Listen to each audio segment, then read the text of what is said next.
بسم اللہ الرحمن الرحیم۔ شروع اللہ کے نام سے جو بڑا مہربان نہایت رحم والا ہے۔ الحاقہ، سچ مچ ہونے والی۔ ما الحاقہ، وہ سچ مچ ہونے والی کیا ہے؟ وما ادراک ما الحاقہ، اور تم کو کیا معلوم ہے کہ وہ سچ مچ ہونے والی کیا ہے؟ کذبت ثمود وعاد بالقارعہ، وہی کھڑکھڑانے والی جس کو سمود اور عاد دونوں نے جھٹلایا۔ فأما ثمود فأهلكوا بالطاغیہ، سو سمود تو کڑک سے ہلاک کر دیے گئے۔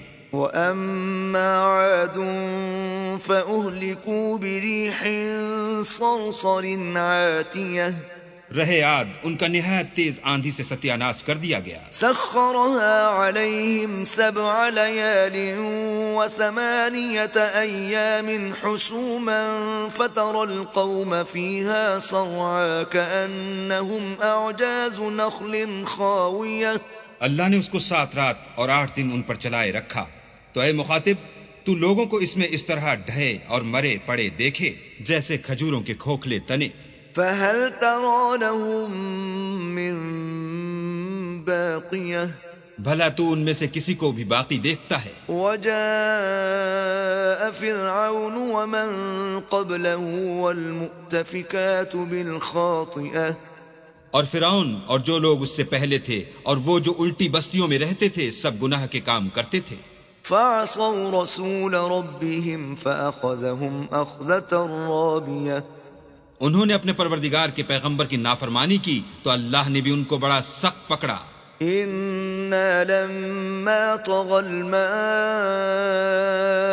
حملناكم في الجارية، جب پانی طغیانی پر آیا تو ہم نے تم لوگوں کو کشتی میں سوار کر لیا، لنجعلها لكم تذكرة وتعيها أذن واعية، تاکہ اس کو تمہارے لیے یادگار بنائیں اور یاد رکھنے والے کان اسے یاد رکھیں۔ فإذا نفخ في الصور نفخة واحدة، تو جب سور میں ایک بار پھونک مار دی جائے گی، وحملت الأرض والجبال فدكتا دكة واحدة، اور زمین اور پہاڑ دونوں اٹھا لیے جائیں گے، پھر ایک بارگی توڑ پھوڑ کر برابر کر دیے جائیں گے۔ فيومئذ وقعت الواقعة، تو اس روز ہو پڑنے والی یعنی قیامت ہو پڑے گی۔ وانشقت السماء فهي يومئذ واهية، اور آسمان پھٹ جائے گا تو وہ اس دن کمزور ہوگا۔ والملك على أرجائها ويحمل عرش ربك فوقهم يومئذ 8، اور فرشتے اس کے کناروں پر اتر آئیں گے اور تمہارے پروردگار کے عرش کو اس روز 8 فرشتے اٹھائے ہوں گے۔ يومئذ تعرضون لا تخفى منكم خافية، اس روز تم سب لوگوں کے سامنے پیش کیے جاؤ گے اور تمہاری کوئی پوشیدہ بات چھپی نہ رہے گی۔ فأما من أوتي كتابه بيمينه فيقول هاؤم اقرءوا كتابيه، تو جس کا اعمال نامہ اس کے داہنے ہاتھ میں دیا جائے گا وہ دوسروں سے کہے گا کہ لیجئے میرا نامہ اعمال پڑھیے۔ إني ظننت أني ملاق حسابيه، مجھے یقین تھا کہ مجھ کو میرا حساب کتاب ضرور ملے گا۔ فهو في عيشة راضية، بس وہ شخص من مانے عیش میں ہوگا، في جنة عالية، یعنی اونچے اونچے محلوں کے باغ میں، قطوفها دانية، جن کے میوے جھکے ہوئے ہوں گے۔ كلوا واشربوا هنيئا بما أسلفتم في الأيام الخالية، جو عمل تم ایام گزشتہ میں آگے بھیج چکے ہو اس کے صلے میں مزے سے کھاؤ اور پیو۔ وأما من أوتي كتابه بشماله فيقول يا ليتني لم أوت كتابيه، اور جس کا نامہ اعمال اس کے بائیں ہاتھ میں دیا جائے گا وہ کہے گا اے کاش مجھ کو میرا اعمال نامہ نہ دیا جاتا، ولم أدر ما حسابيه، اور مجھے معلوم نہ ہوتا کہ میرا حساب کیا ہے۔ يا ليتها كانت القاضية، اے کاش موت ابد الآباد کے لیے میرا کام تمام کر چکی ہوتی. ما اغنى عني ماليه آج میرا مال میرے کچھ بھی کام نہ آیا. هلك عني سلطانيه ہائے میری سلطنت خاک میں مل گئی. خذوه فغلوه حکم ہوگا کہ اسے پکڑ لو اور طوق پہنا دو. ثم الجحيم صلوه پھر دوزخ کی آگ میں جھونک دو.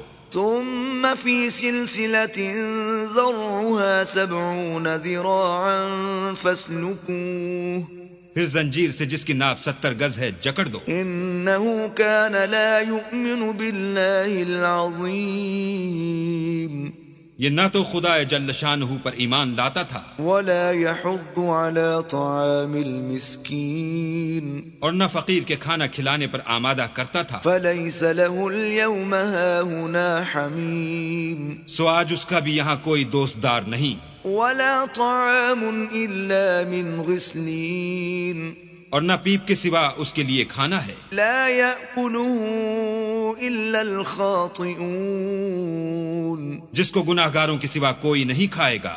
ولا أقسم بما تبصرون تو ہم کو ان چیزوں کی قسم جو تم کو نظر آتی ہیں وما لا تبصرون اور ان کی جو نظر نہیں آتی.